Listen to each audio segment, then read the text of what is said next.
beef at his crib, it went down. I've been craving fried chicken the whole camp. Where's the fried chicken at? It was like steak, chicken, turkey. We trained for this moment. We prepared for this moment. We was warmed up good for this moment. Yeah, we was sparring in the back before this moment just to get ready for this moment.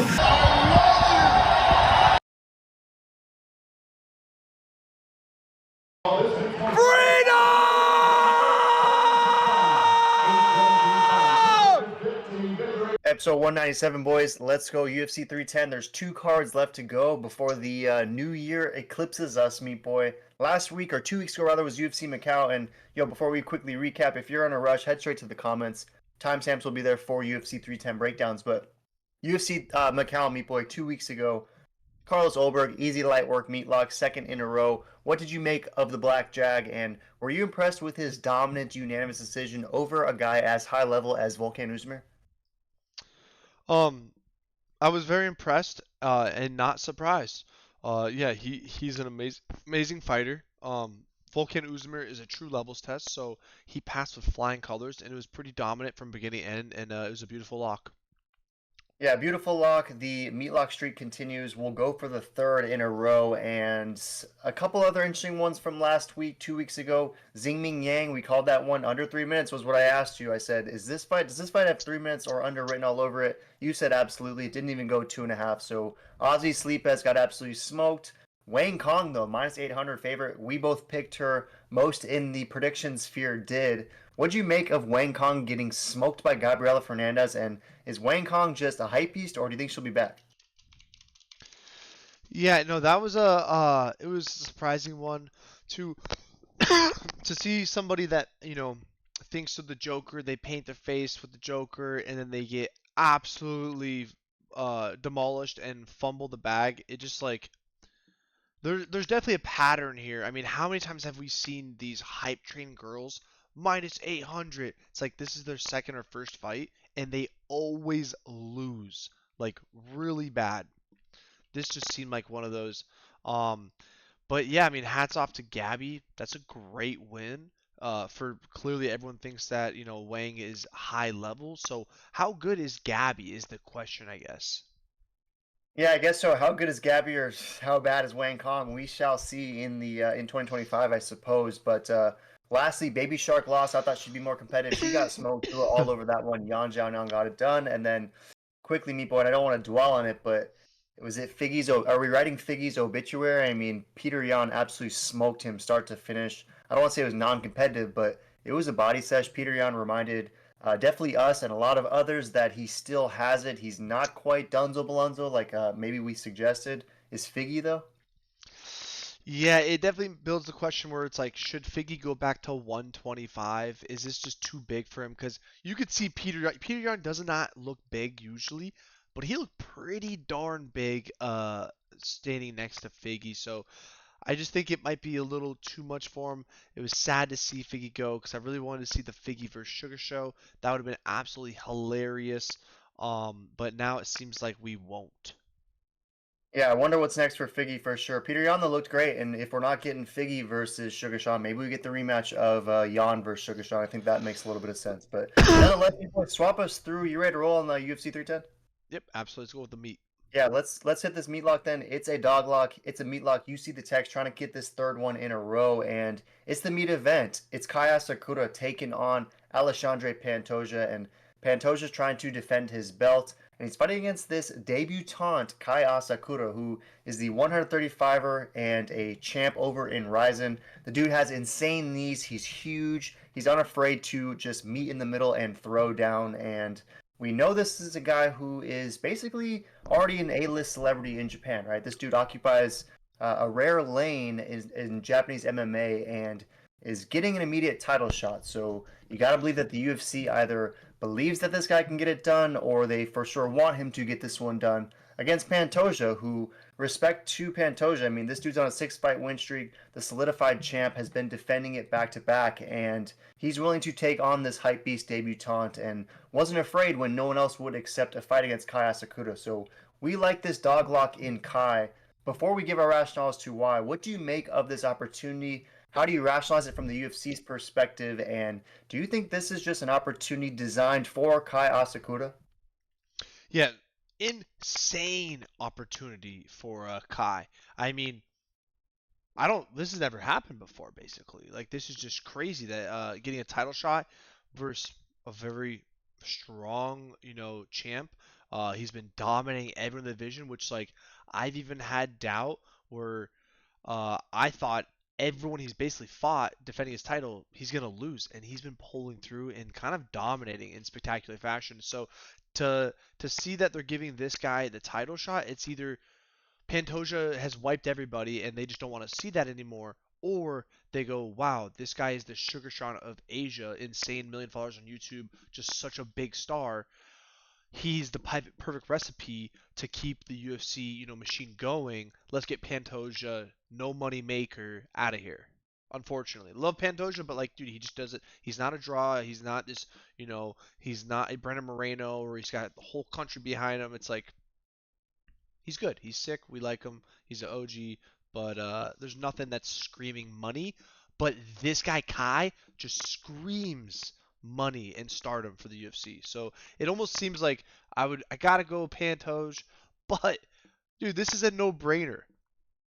Kai is no joke. He can knock out Power. He's knocked out Pantoja's teammate, and the UFC knows what they're doing. So when we see these juicy odds and the UFC vision, it's a no-brainer. This is a Meatlock. Yeah, a lot of great points for sure. The marketability you touched on, it's a clear no-brainer, right? Pantoja, like you said, is the hardcore fans respect and admire what Pantoja does, but as far as mainstream marketability, Kaya Sakura has him smoked in that department for sure. And obviously, the UFC would love to have their first ever Japanese champ. I mean, the fact that there's never been a Japanese champ in the UFC, despite the rich history that is associated with Japanese MMA, pretty crazy. I mean, and if you think about it, Kai Asakura gets this one done. Perhaps you set up at some point next year the Battle of Tokyo, Asakura versus Tatsuro Taira after Taira probably wins 2 or 3 more contests. I mean, that's a massive, earth-shattering fight for sure. So Asakura is the meatlock. We love those odds. Plus 215. Obviously, the odds makers are having a lot of respect for Pantoja, the champ. Tapology is as well, right? They're overwhelmingly going with Cannibal. 78% going with Pantoja. 22% going with Asakura. And it's basically all brown. So those who are riding with us, those who are taking the meatlock dog in Kai Asakura, think that the KO is most likely. And to me, that makes a lot of sense. I mean, Asakura has a lot of finishes. You touched on that finish he has over Horiguchi, who is one of the main training partners of Pantoja. And I think you said something to the effect of Pantoja believes Horiguchi is one of the best fighters in the world. And for Asakura to sleep him easy light work was a testament to this guy's power and quickness. And he has a lot of TKO finishes and KOs, even most recently against Juan Archuleta when he won the belt at Bantamweight. But if you look at Pantoja, this guy has only ever lost by decision. So we're taking Asakura as the meatlock. Do you, however, think that he gets one of his patented finishes, maybe a knee up the middle, or is there a world where Asakura can win a decision over the Cannibal? Yeah, I think he will get a KO, spectacular fashion. Bring a stardom to the states, let everyone know who he is. Um, this is a massive opportunity. You cannot fumble this. That's also another thing. It's like, yo, you get an opportunity like this and you are very talented, you cannot mess this up. So he should be well prepared for a war, and he should be well prepared for all this guy, for all of Pantoja's weaknesses, and try to get that kill early and often. Because you got to imagine how long the fight goes. I don't know. Pantoja is an absolute zombie, so it probably is only going to get a little sketchier as the later rounds go. So the new guy's gonna have to throw some bombs and have a spectacular, debut like Michael Chandler did. Yeah, 100%. He needs to have a Michael Chandler like debut, probably get it done early, and that's what I believe he will do. I think he's going to come in here, shock the world, get the early stoppage over the Cannibal, and really make a statement as the next champ in this division for sure. I think the size, the speed, and ultimately the knees are going to be the difference in this one. So it's the Meatlock, obviously. Let us know if you are rolling with this Meatlock dog or you think that the Cannibal is going to simply devour this hype beast, but we're keeping it simple, throw down an easy 100. It's going to net 215, get us our third Meatlock in a row. Close 2024 out strong, and this Meatlock dog is the one to keep it going. Any last thoughts on Asakura? I like the early finish. Yeah, Yeah, I like the early finish, and no, this is gonna be a fun fight. It's gonna be fun for sure. Let us know in the comments if you are fading or riding. But nonetheless, Meat Boy, next one to go, it's Randy Brown taking on Brian Battle, and this one's fun, right? Brian Battle is a dude who is just surging. He keeps getting better and better. I mean, as far as like the most funny slash interesting promos, post fight in cage promos that have been cut in the last year, Brian Battle in France, I think, takes the cake. I mean, that was absolutely legendary. This dude is becoming a star before our eyes, and clearly UFC is rewarding him with a big fight in this one against Randy Brown, who, if he's not ranked, he was, or he's always flirting with rankings. I mean, the dude is like a top 15 fighter and is someone who is well respected and has a lot of great wins. So before we even recap recent wins, losses, the hardcores know Randy Brown's legit. The hardcores are starting to love Brian Battle and recognizing he is as well. In this fight, he's minus 225, so the odds makers think that Brian Battle is the real deal. Randy Rude Boy Brown plus 185. Who are you taking in this matchup? Yeah, this is a very close fight, a very fun fight. I'm a big fan of Randy Brown, but also I'm a big fan of Brian Battle. And this one's gonna be a war. It's gonna be a battle. Um, I gotta imagine that Brian Battle is gonna want to grapple and do a lot of wrestling. Even though Randy Brown's training with body bags and Sean Brady and all those killers, so he should be good there. But I haven't seen Randy Brown dominating grappling and all this stuff. But we know Brian Battle has a very high level jiu-jitsu, high level grappling, so that could help him. The striking is where I worry for Battle because Randy Brown has some absolute Mr. Fantastic stretchy arms, man. They're like 9 feet long, and he just snipes people with those quick 1-2 KOs. So I do worry about that. So Brian Battle's got to have a very tough, strong, smart, game plan to get within that reach. But I'm gonna lean slightly Brian just because I think he'll throw in the wrestling and be more, more of the pace pusher and not one dimensional. Randy Brown typically just tries to strike and bang, while I think Brian's gonna mix it up with kicks, strikes, and takedowns. Yeah, and the takedowns, like specifically, I mean, ever since that fight against Renat Fakhretdinov, where Fakhretdinov basically just took Brian Battle down for 15 minutes, held him down, and he wasn't able to get his striking going. Since then, we've seen Brian Battle just completely overhaul his game, do what Renat did to him to other guys, and if there is a discernible advantage in this one against Randy Brown, I mean, it's got to be the grappling for sure. And you mentioned Randy Brown; he's got those long sniping punches and always has a reach advantage over guys, but the homie Brian Battle is pretty long as well, and even if he wasn't, I mean, I think back to that fight against Jack Della, who has a 60-inch reach. He's just like swinging those Mike Perry short T-Rex punches, and he absolutely slept Randy Brown. So sometimes Randy Brown, even though he has the reach advantage, still gets slept. But nonetheless, Brian Battle in that fight against Kevin Jousset most recently, his striking looked amazing, right? And Kevin Jousset is a very high-level striker, so I feel like Brian Battle, even in this fight against Randy Rude Boy, is still going to have the striking available to him in the sense that it's not just going to be he's going to try to take him down in the first 5 seconds, and that's going to be his only method to have some success. I think he'll have some success wherever this fight is, and Tapology kind of agrees, Meat Boy. It's overwhelmingly in favor of Brian Battle. They like the win streak he's been putting on most recently, and 81% is going with him, 19% going with Rude Boy. If you're taking Battle, do you anticipate this fight being close, and if so, does it go the distance, or is the Butcher getting another finish ultimately? Yeah, man, I think Rude Boy has a 0% chance of getting a submission win. It's got to be KO or decision, but I think Brian Battle could get a KO, decision, or submission. I just think Brian Battle is going to have the upper edge. I think it's going to be a close fight, though. I think it's going to be a sick fight. I'm predicting first round finish. I'm not sure how, but first round finish with 30 seconds left. Very nice. So under 5 minutes for you for Battle. I'll take Battle by second round finish, but I do think this is going to be dominant. I like Rude Boy a lot. I think he's very talented, but I'm a believer in Brian Battle. He's been convincing me that he is a superstar in the making, and I'm hopefully he gets it done because, again, I'm excited for another funny post-fight promo from a dude who is absolutely clicking on all cylinders, both as a fighter and as a promoter for sure. So any last thoughts on this matchup? No, it's a fun fight, hilarious one. Can't wait for the promo. Yeah, and speaking of hilarious, Movsar Evloev, aka Imovloev, is coming in this one against Aljamain Sterling, rocking the Diego Lopez style haircut. Blink 182, and he's 18-0, trying to take out Aljo, who made his debut at featherweight just a few months ago. I mean, I guess, yeah, about 6 months ago at this point, and he's thoroughly dominated Calvin Kattar. And Calvin Kattar is a guy who has, I think, lost 3 straight, maybe 4 of 5. So it's not like Calvin's been having a lot of success. And we also know that Calvin is a fighter who has historically struggled in the grappling department, where Aljo is one of the best in the business, although he was one of the best in the business at 135. So in this fight, I guess my head goes straight to, if this becomes a grappling session, who do you favor? Do you like Aljo and what you've seen from him, his success he had at 135, or is Movzar as a natural 145er, a very physically strong guy, compact, muscular dude, going to have the grappling advantage over even a high level guy like Aljo, who is now fighting up a weight class? What are your thoughts on the grappling in this fight? Yeah, honestly, right when they tell us, I see the odds, I go, what are people thinking? This is the Funk. Like, I mean, yes, he got smoked by Sugar.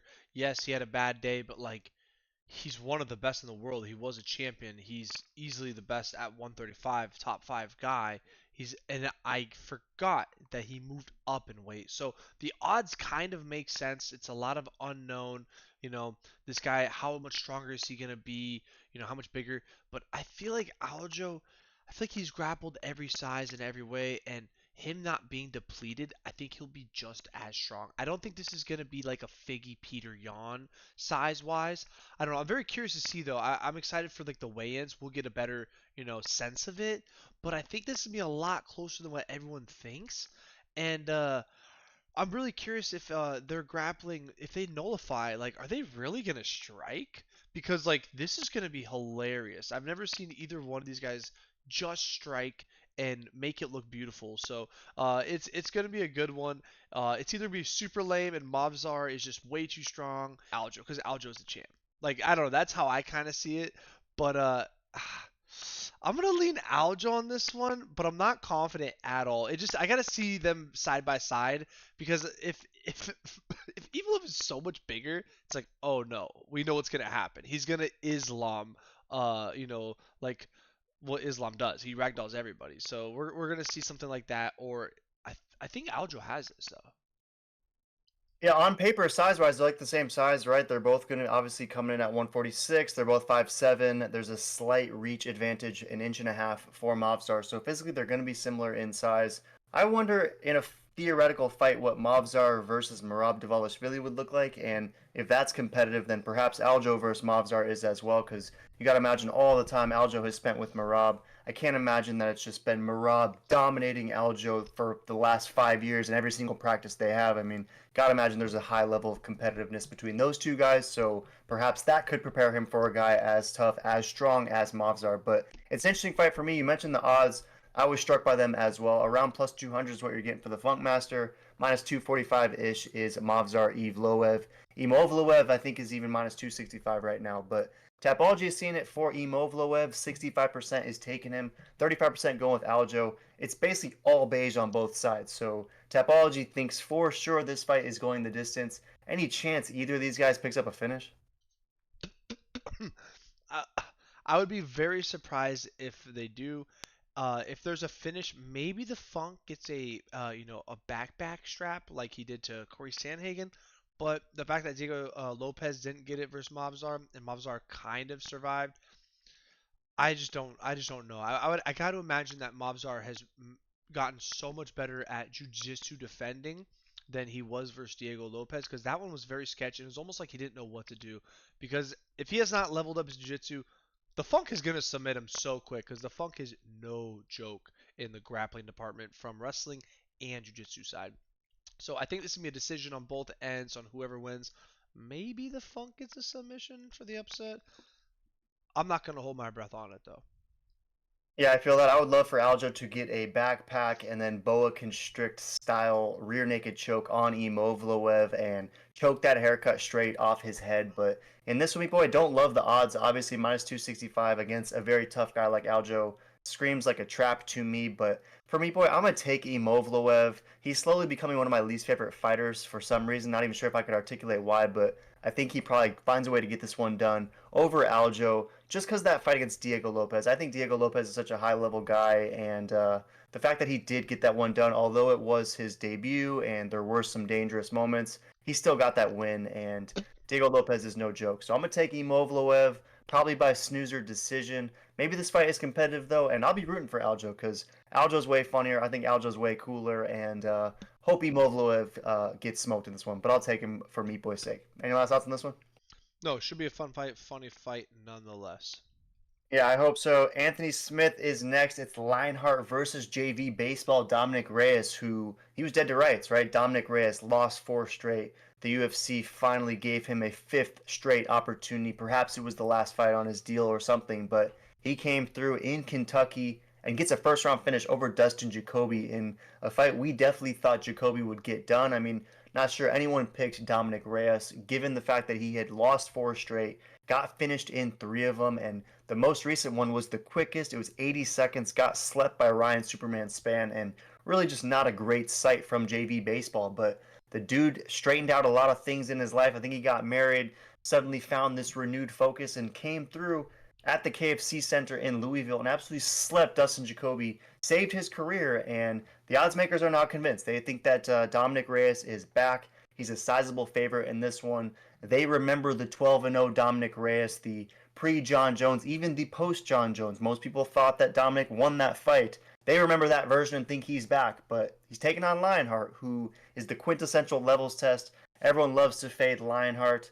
I think I'm one of the, I don't want to say I'm a Lionheart defender, but I'm unafraid to pick Lionheart in spots that I find his odds to be juicy. And in this one at plus 280, I'm kind of leaning that way, but I want to hear your perspective. I'm not going to ask you who you're taking. I know you would never take Lionheart in a fight, and you're clearly going to be backing JV Baseball, but what is the best pathway for Reyes to get this one done? What is your best pitch for why he gets this one done? And is Lionheart getting slept? Yeah, it's wild to hear that I would never take Lionheart in a fight because it's just as wild that I'm even taking JV baseball player in a fight. That's how torn I am on this. Is I kind of almost thought about picking Lionheart, but I can't. I just can't. And I'm crazy enough to pick JV baseball player. Now, I just think JV baseball player, he's found a new life, new spirit, a new journey, and he's a changed man it seems. And I think the John Jones JV baseball player is back, and he's back on the varsity team starter. And so I think he's gonna get it done. I think he's gonna get a first round knockout, spectacular fashion.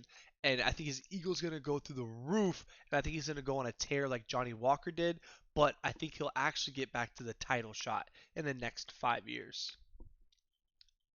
So we're saying it's back to varsity for Dominic Reyes. We're saying that he's getting a first round finish similar to what he just did against Dustin over now Lionheart, but I'm going to basically have the same pushback that I offered when I believe you made this same claim that Vitor Petrino would do the same thing, get a first round finish over Lionheart. And what happened? Vitor got absolutely slept in the first round by Lionheart. I mean, we know Lionheart is a guy who, yes, he has lost some fights most recently, mostly their decisions. He did get finished by Khalil Roundtree, but it was late in the 3rd round in a fight that obviously went to the 3rd round at least. And as far as getting slept in the first, it rarely happens for Lionheart. So what if there is a pathway for the Dustin Jacoby success of Reyes to be replicated? How do you think he gets a first round finish over a guy like Lionheart who rarely gets finished in the first round? Yeah, I think he's going to go with a head kick or an absolute John Jones meat bomb to the chin. I think it's going to be early and often uh, under. I think in the first 2 minutes. I think it's going to end real quick.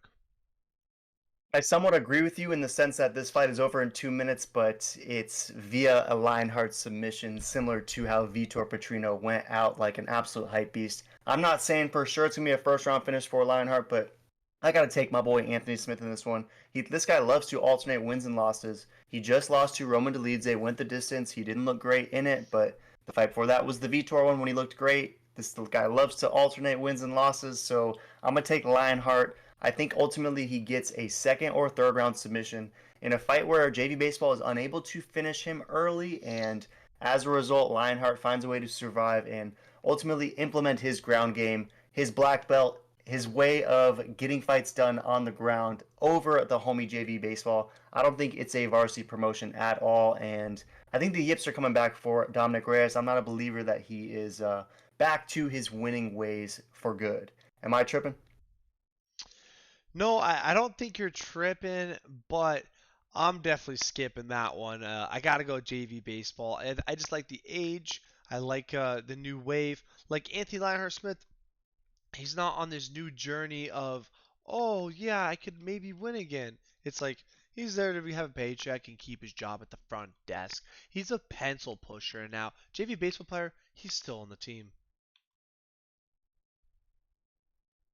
Fair play. I'm taking Lionheart. Obviously, you got JV Baseball. Let us know in the comments who you are rolling with. It's obviously not a fight that anyone should have much confidence in picking. But swap us through, Meat Boy, because it's the main card, and I love how the UFC is giving Nate the Train Landwehr this opportunity to kick things off with a bang. And I love his opponent, Doo-Ho Choi, the Korean Superboy, as a guy who is going to bring the same energy that Nate Landwehr brings. And if you're talking about Doo-Ho Choi, I mean, we saw him come back from that long hiatus and got the beautiful finish over Bill Algeo in a fight that a lot of people thought Bill was going to win, and a lot of people definitely didn't think that Bill Algeo, if he did lose, would get finished by Korean Superboy. But Superboy managed to do that, and ever since he came off that last 4-year hiatus, I mean, he's looked great in both fights. I mean, he fought to that draw against Kyle Nelson. He got deducted a point in that one though, and probably would have won otherwise. And then again, the fight against Algeo. So I love the matchmaking in this one, taking on Nate Landwehr, who himself has won 4 of 5. We were all over, I believe it was a Meatlock dog, if I'm not mistaken. We were all over his most recent fight against Jamal Emmers when we were truly mystified. We were flabbergasted by the odds and how Tapology, the odds makers, were all rolling with Jamal Emmers, and we're like, are people not seeing what we've been seeing with Nate Landwehr? I mean, besides the fight against Dan Ige, this is a guy who's going out and getting impressive finishes and great wins over guys even like as tough as David Obamna. So, what are your thoughts on this one? It's basically a pick 'em. It's a slight favorite for Nate the Train Landwehr. These guys are probably going to meet in the middle. Someone's likely getting finished. Do you think that the Train is going to be the one finishing the job, or is the Superboy going to be the one that steamrolls him? Man, I was so hyped on Superboy, but man, have I been hyped on the Train. Nate the Train, you were talking about, Brian Battle cutting absolute insane mic promos. I don't know if anyone does it like Nate the Train. So this is gonna be easy light work for Nate the Train. I think this is the one dog upset that I just could never see. The rest I could kind of see, or I definitely see. This one, Nate's got this in the bag. Easy light work, and I cannot wait to hear his mic. Yeah, great point. I mean, Brian Battle cuts mean promos, and Nate Landwehr is the same way. He's been the same way since he first got here, right? Ever since the dude debuted, he said, "I'm the most entertaining guy." He's, wherever he's repping, and the dude is absolutely hilarious for sure. And one thing I was interested to get your perspective on is initially he was closer to minus 165. Doo-Ho Choi was around plus 135. It's narrowed, so there is some action coming in on the Superboy, and it's closer to a pick 'em now. However, Tapology is overwhelmingly bullish on Nate the Train. 75% is going with Landwehr. Only 25% is going with Doo-Ho Choi. And that to me was interesting given that Doo-Ho Choi is 3 years younger. He's a little bit taller. He's a very tough fighter with a similar skill set. So the odds narrowing, yet Tapology being overwhelmingly bullish on Landwehr. Does that give you any sort of pause, any sort of concern? Everyone suddenly backing Nate Landwehr in a fight where Doo-Ho Choi maybe has more life than what Tapology is suggesting? No, I think everyone just is starting to realize that Nate the Train is a real one and is going to get this done in light, easy work. Nobody can handle the pace and the power from the Train.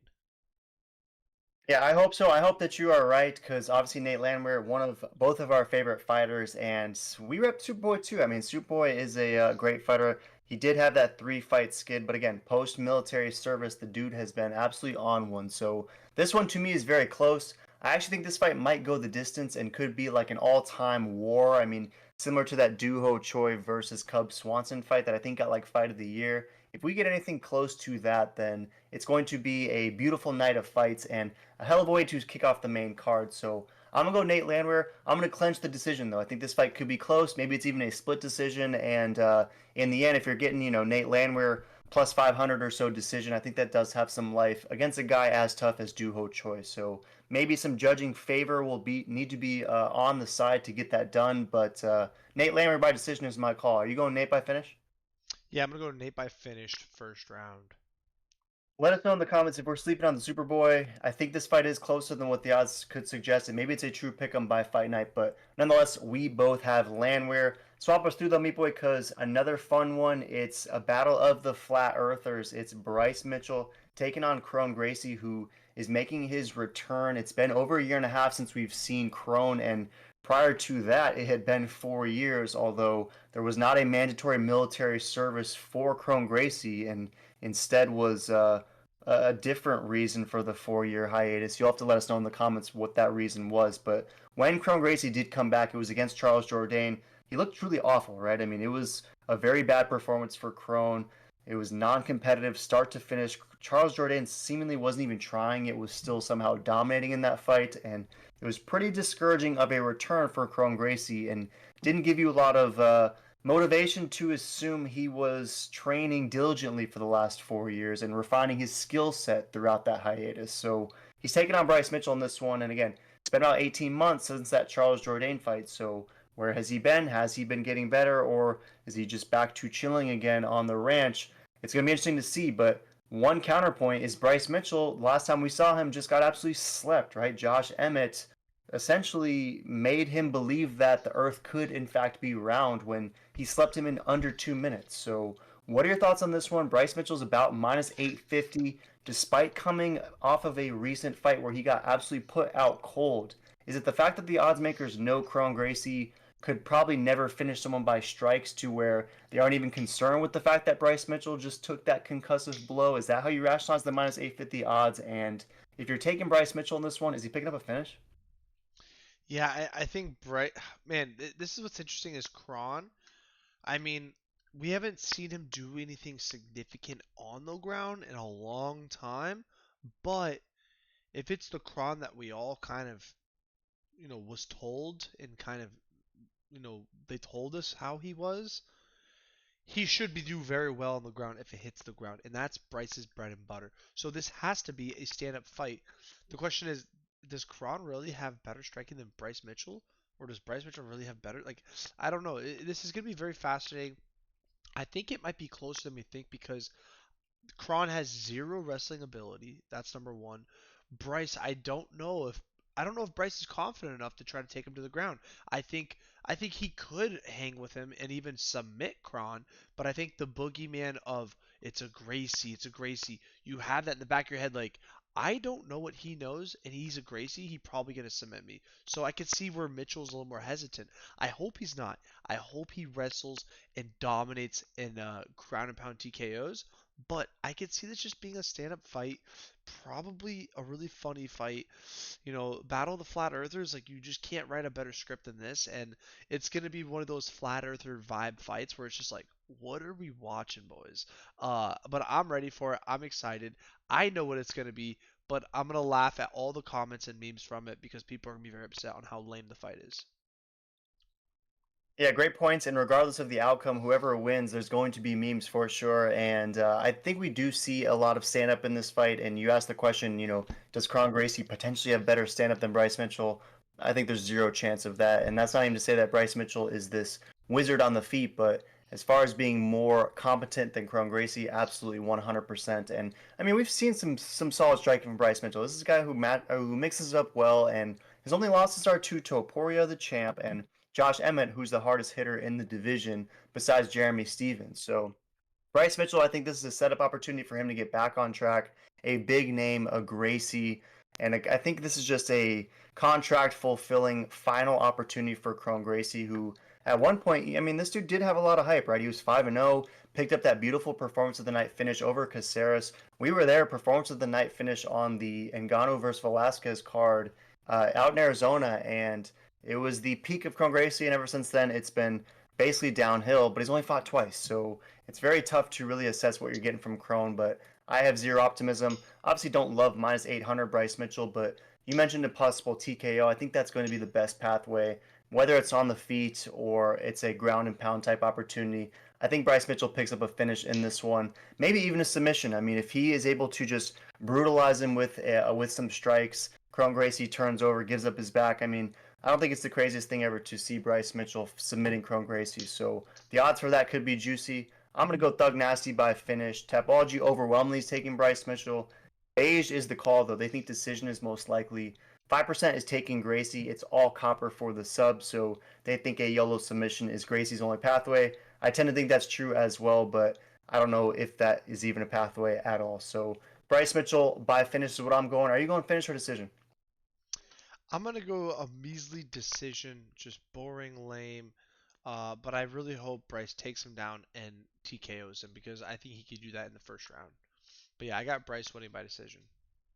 Let us know if you're taking Chrome Gracie, if you are a believer, if you think the 18 months off have been exactly what Chrome Gracie needs to rediscover his hype, or is the story dead on arrival? We got Bryce Mitchell. Swap us through them, Meat Boy, because this one, to me, it's a rematch. It's one of the most interesting fights on the card, and odds-wise, it stands out to me as potential juicy value. I mean, we got Alexander Volkov, who is plus 95. He's basically a 3-1 dog in this one, taking on Cyril Gahn, who's minus 375. And I think the best way to rationalize those odds is the fact that these guys have fought before, and Cyril Gahn absolutely dominated Volkov across 5 rounds. However, that was peak Cyril Gahn. This was many, many years ago, and since then, if you look at both the activity and the tangible improvements that both fighters have been making, it's night and day. Volkov is a different fighter from that version that fought against Cyril Gahn 3, 4 years ago, whereas how much better is Cyril Gahn than that version of himself that evening? That's what I want to get your perspective on. Cyril Gahn's been out filming movies.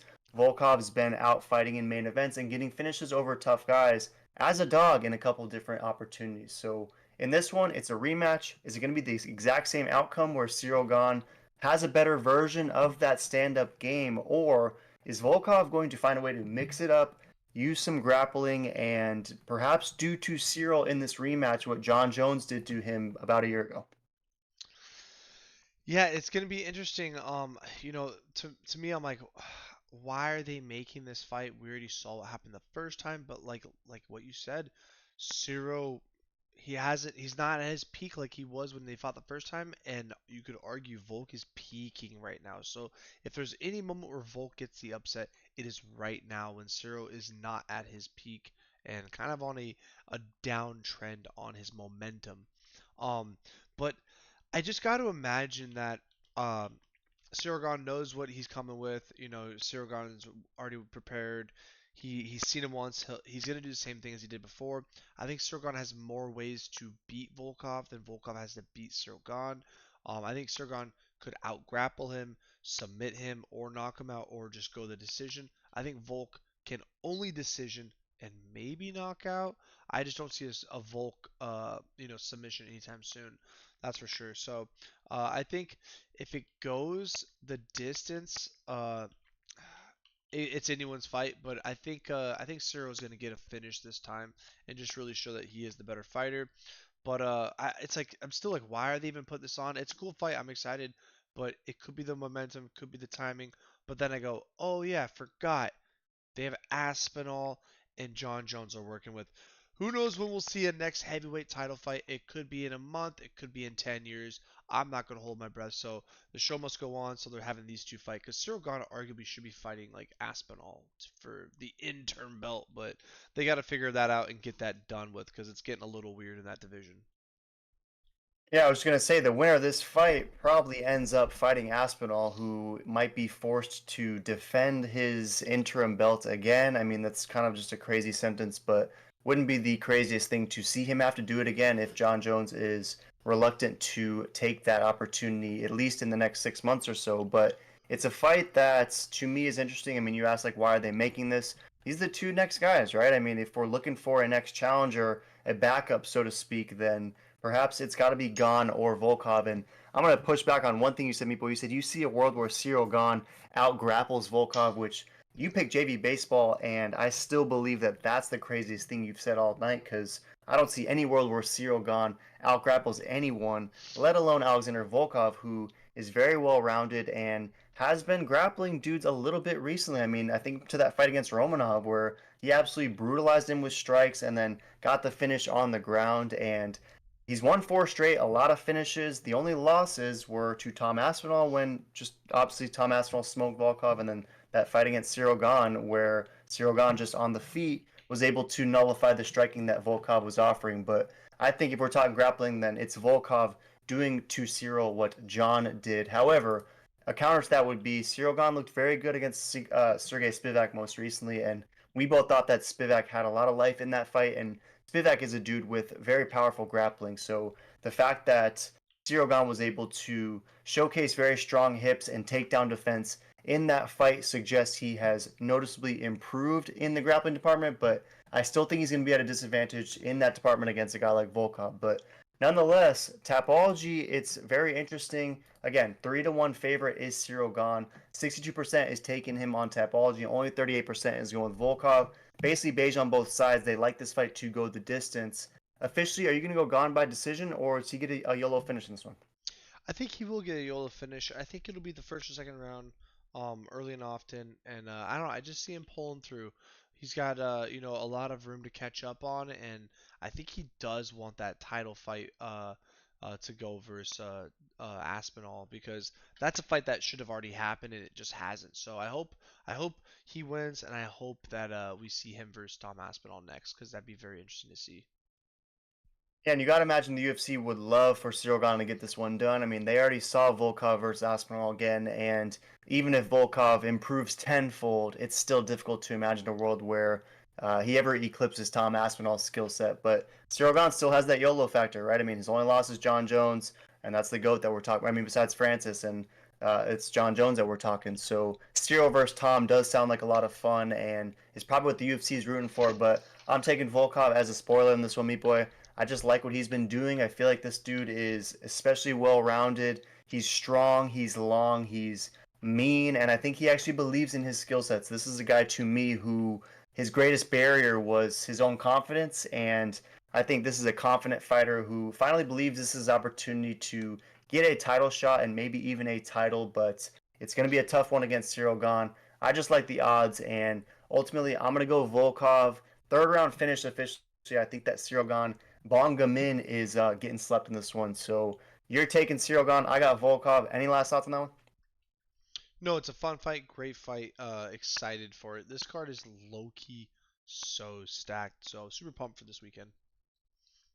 Yeah, very stacked. One more to go, Meat Boy, and it's the only fight on the card that features two undefeated dudes. It's 18-0 Shavkat Rakhmonov, who is 6-0 in the UFC, taking on Ian Machado Gary, who is 15-0 and 8-0 in the UFC. And he's a guy who, the fan base loves to hate on him, but he finds ways to win fights. And you can make the argument that a lot of his early opponents were essentially tailor-made. They were provided to him for him to get easy light work victories, which he obviously did. I mean, Song Kanong, Gabriel Green, Jordan Williams, a lot of pretty mid-tier fighters, but the last fighters he's been taking out have been pretty solid. Neil Magny is a great levels test. He made that look pretty easy. Jeff Neal was a very close fight. He got the split decision. It was arguably the closest fight we've seen him in, but Jeff Neal is another high-level guy. And then most recently, another sort of tough fight to score, but one that I think he did deserve the victory against MVP. So Ian Gary keeps passing all of these tests, but if you look at those fighters, right, Page, Neal, Magny, even Daniel Rodriguez, these are all strike first fighters. And Shavkat Rakhmonov, we know, is a guy who can strike with the best and can grapple with the best. This guy is 18-0, has only seen a third round once in his career, has 18 finishes with his 18 wins. So this is a guy who can beat you on the feet. He can take you down and smash you there as well. The first thing that stands out to me, Meat Boy, is this is a 5-round co-meet event. If this fight goes to the third, goes to the fourth, even the fifth round, who would you see having the advantage late in the contest? And do you see a lot of grappling from Ragmanov in this fight? And if so, how's Gary going to deal with it? Yeah, I think this is going to be a closer fight than we expect, but I think Rachmanov is going to get a finish second or third round of this 5 round fight. Um, I gotta imagine that both of these guys will have similar gas tanks if it goes to the 4 or 5, but I just would be so surprised if we even get past the third. So I think Rachmanov has got the upper hand. He's a more diverse fighter. His striking's really good. His grappling is good. So he's a lot of threats.